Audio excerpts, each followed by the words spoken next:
പാലിന്റെ കുപ്പിയിൽ കാളകൂട വിഷം നിറച്ച് പാലാണെന്ന് പറഞ്ഞ് പാർലമെന്റിൽ വിൽക്കാൻ ശ്രമിച്ച മോദിയെയും കൂട്ടരെയും പ്രതിപക്ഷം ഒറ്റക്കെട്ടായി നിന്നുകൊണ്ട് മുട്ടുകുത്തിച്ചു. മികച്ച പ്രകടനം കാഴ്ചവെക്കുന്ന സൗത്ത് ഇന്ത്യൻ സ്റ്റേറ്റുകളുടെ പ്രാതിനിധ്യം കുറച്ച് വിവരമില്ലാത്ത മന്ദഭക്തർ തിങ്ങിപ്പാർക്കുന്ന ഉത്തരേന്ത്യൻ സ്റ്റേറ്റുകളുടെ സീറ്റുകളുടെ എണ്ണം വർദ്ധിപ്പിച്ച് കേന്ദ്രഭരണം കുത്തകയാക്കി നിലനിർത്താം എന്നുള്ള വ്യാമോഹത്തിനാണ് വലിയ തിരിച്ചടിയേറ്റിരിക്കുന്നത്. വനിതാ സംവരണ ബില്ലിന്റെ മറവിൽ നീതിരഹിതമായി ഡീലിമിറ്റേഷൻ നടത്തുന്നതിന് വേണ്ടി കൊണ്ടുവന്ന ബില്ലാണ് പ്രതിപക്ഷം ഒറ്റക്കെട്ടായി നിന്ന് പരാജയപ്പെടുത്തിയത്.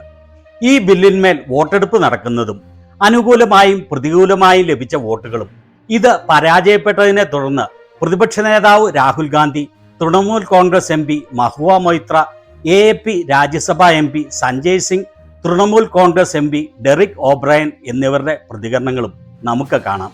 ഈ മാസം അവസാനത്തോടുകൂടി 1 ലക്ഷം സബ്സ്ക്രൈബേഴ്സ് ആകണമെങ്കിൽ അടുത്ത 13 ദിവസങ്ങളിൽ ഓരോ ദിവസവും ഏകദേശം 1000 സബ്സ്ക്രൈബേഴ്സ് വീതം വേണ്ട അവസ്ഥയിലാണ്.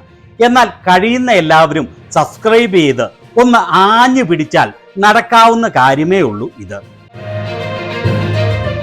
അമൃതാണെന്ന് ലേബൽ ഒട്ടിച്ച കുപ്പിയിൽ അമേദ്യം നിറച്ചുകൊണ്ടാണ് മോദിയും കൂട്ടരും ഈ ബില്ലുമായി പാർലമെന്റിൽ എത്തിയത്. അതായത് വനിതാ സംവരണ ബിൽ എന്ന പേരിൽ കൊണ്ടുവന്നത് സൗത്ത് ഇന്ത്യൻ സംസ്ഥാനങ്ങളെ അടിച്ചമർത്താനുള്ള ഡീലിമിറ്റേഷൻ എന്ന ഗൂഢതന്ത്രം ആയിരുന്നു. എന്നാൽ നമുക്കെല്ലാവർക്കും അറിയാവുന്ന കാര്യമാണ് 2023 പാർലമെന്റിലെ ഇരുസഭകളിലും പ്രതിപക്ഷവും ഭരണപക്ഷവും ഒന്നു ചേർന്ന് നാരി ശക്തി വന്ദൻ അധിനിയം എന്ന പേരിൽ അവതരിപ്പിച്ച വനിതാ സംവരണ ബിൽ പാസാക്കിയതാണ് എന്ന്. എന്നാൽ 2024 തെരഞ്ഞെടുപ്പിൽ ഇത് നടപ്പിലാക്കാൻ മോദി സർക്കാർ വിസമ്മതിച്ചു. അങ്ങനെ വനിതകൾക്ക് വേണ്ടി എന്ന രീതിയിൽ വനിതാ സംവരണ ബിൽ പാസാക്കി എന്ന് വരുത്തുകയും അത് നടപ്പിലാക്കാതെ രാജ്യത്തെ വനിതകളെ ഒന്നാകെ വഞ്ചിക്കുകയും ചെയ്തതാണ് സംഘി സർക്കാർ. ഓൾറെഡി പാസ്സായ വനിതാ സംവരണ ബിൽ വീണ്ടും പാസ്സാക്കേണ്ട ആവശ്യമില്ല എന്ന് എല്ലാവർക്കും അറിയാവുന്ന കാര്യമാണ്. എന്നിട്ടും ഡീലിമിറ്റേഷൻ ബിൽ യാതൊരു കാര്യവുമില്ലാതെ വനിതാ സംവരണ ബിൽ എന്ന കുപ്പായത്തിൽ പുതപ്പിച്ചാണ് കൊണ്ടുവന്നത്. അതിന്റെ വോട്ടെടുപ്പ് ലൈവായി നടക്കുന്നത് നമുക്ക് കാണാം. अब मत विभाजन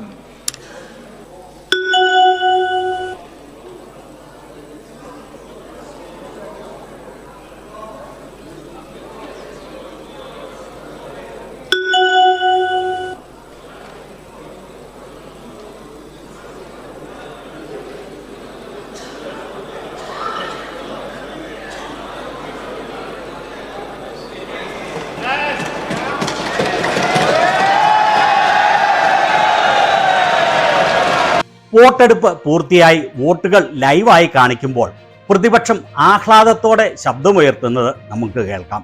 അതുപോലെ സ്പീക്കർ ഓം ബിർളയുടെ മുഖത്ത് കടന്നൽ കുത്തിയ പോലുള്ള ഭാവമാണ് കാണുന്നത്.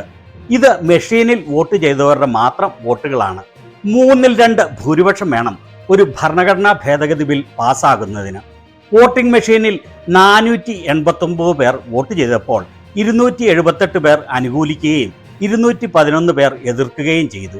ആരും വോട്ടെടുപ്പിൽ നിന്ന് വിട്ടുനിന്നില്ല. എല്ലാവരും വോട്ട് ചെയ്തു. കുറച്ചു പേർ പേപ്പറിലാണ് വോട്ട് ചെയ്തത്. അതും കൂടി ചേർത്തുള്ള കണക്ക് ഓം ബിർള ഇവിടെ പറയുന്നത് കേട്ടുകൊള്ളൂ. प्रश्न ये था कि भारत के संविधान का और संशोधन करने वाले विधेयक पर विचार किए जाए. शुद्धि के अद्यतन मत विभाजन इस प्रकार है: हाँ 298 298, ना 230 230. प्रस्ताव संविधान के अनुच्छेद 368 के उपबंधों के अनुसार सभा की कुल सदस्य संख्या के बहुमत द्वारा तथा सभा के उपस्थित और मत देने वाले सदस्यों के कम से कम 2/3 बहुमत द्वारा पारित नहीं हुआ. ഫൈനൽ കണക്ക് പ്രകാരം 298 പേരാണ് ഇതിനെ അനുകൂലിച്ച് വോട്ട് ചെയ്തത്. എതിർത്ത് വോട്ട് ചെയ്തത് 230 MP-മാരാണ്. അതിനാൽ 2/3 ഭൂരിപക്ഷം ലഭിക്കാത്തതിനാൽ ഈ ബില്ല് പാസ്സായില്ല എന്ന് ഓം ബിർള അനൗൺസ് ചെയ്യുകയാണ്. ഇത് അനൗൺസ് ചെയ്യുമ്പോഴും ഓം ബിർളയുടെ മുഖത്ത് വളരെ അടുത്ത ആരോ മരിച്ചതുപോലെയുള്ള സങ്കടമാണ്. കോൺഗ്രസുമായി അത്ര അടുപ്പത്തിൽ അല്ലാത്ത മമതാ ബാനർജിയുടെ തൃണമൂൽ കോൺഗ്രസും AAPയും ഇതിനെ എതിർത്ത് കോൺഗ്രസിനോടൊപ്പം ചേർന്ന് വോട്ട് ചെയ്തു. അത് പ്രതിപക്ഷത്തിന് വലിയ വിജയമാണ് ഉണ്ടാക്കിയത് എന്ന് പറയാതെ വയ്യ. ഭരണകക്ഷിക്ക് സഭയിൽ 293 അംഗങ്ങളാണ് ഉള്ളത്. ഇതിൽ എല്ലാവരും സഭയിൽ ഹാജരായി എന്ന് ഞാൻ വിചാരിക്കുന്നില്ല. ഇവർക്ക് ലഭിച്ച 298 വോട്ടുകളിൽ YSRCPയുടെ 4 വോട്ടുകളും ഉൾപ്പെട്ടിട്ടുണ്ട് എന്ന് ഉറപ്പാണ്. കാരണം അവർ ഇതിനെ അനുകൂലിക്കുന്നു എന്ന് പരസ്യമായി പറഞ്ഞിരുന്നു. അതുപോലെ നവീൻ പട്നായിക്കിന്റെ ബിജു ജനതാദൾ ഇതിനെ എതിർത്തുകൊണ്ട് വോട്ട് ചെയ്യാൻ ആഹ്വാനം ചെയ്തിരുന്നു. അതിനാൽ അവരും പ്രതിപക്ഷത്തോടൊപ്പം ചേർന്ന് ഇതിനെ എതിർത്തുകൊണ്ട് വോട്ട് ചെയ്തു എന്ന് വിചാരിക്കാം. മൊത്തം 528 വോട്ടുകളാണ് പോൾ ചെയ്തത്. അങ്ങനെ വരുമ്പോൾ 15 പേർ സഭയിൽ ഹാജരായിരുന്നില്ല എന്ന് സാരം. മോദിയുടെ ഈ ബില്ലിനെ പരാജയപ്പെടുത്തിയ ശേഷം പ്രതിപക്ഷ നേതാവ് രാഹുൽ ഗാന്ധി എക്സിൽ കുറിച്ചതാണ് ഇത്. ഭേദഗതി ബിൽ വീണിരിക്കുന്നു. ഭരണഘടനയെ തകർക്കുന്നതിന് വേണ്ടി സ്ത്രീകളുടെ പേരും പറഞ്ഞ് അവർ ഒരു ഭരണഘടനാ വിരുദ്ധമായ തന്ത്രം ഇറക്കി. ഇന്ത്യ ഇത് കണ്ടതാണ്. ഇന്ത്യ മുന്നണി അതിനെ തടഞ്ഞിരിക്കുന്നു. ഭരണഘടന വിജയിക്കട്ടെ. വസുധ വേണുഗോപാൽ എന്ന മാധ്യമപ്രവർത്തക സോഴ്സസിനെ ഉദ്ധരിച്ചുകൊണ്ട് പറഞ്ഞത്, രാഹുൽ ഗാന്ധി തൃണമൂൽ കോൺഗ്രസിന്റെ അഭിഷേക് ബാനർജിയുമായി ഈ ബില്ലിനെ കുറിച്ച് സംസാരിച്ചു. ബില്ല് പരാജയപ്പെട്ടതിന് ശേഷം ഇതിനെ പരാജയപ്പെടുത്തുന്നതിന് മുഖ്യ പങ്ക് വഹിച്ചതിന് അഭിഷേക് ബാനർജിയെ അദ്ദേഹം നന്ദി അറിയിച്ചു. അതായത് തൃണമൂൽ കോൺഗ്രസുമായുള്ള പിണക്കത്തിന് മഞ്ഞൊരുകുന്നതിനും കൂടി ഈ ബില്ല് കാരണമായി എന്ന് സാരം.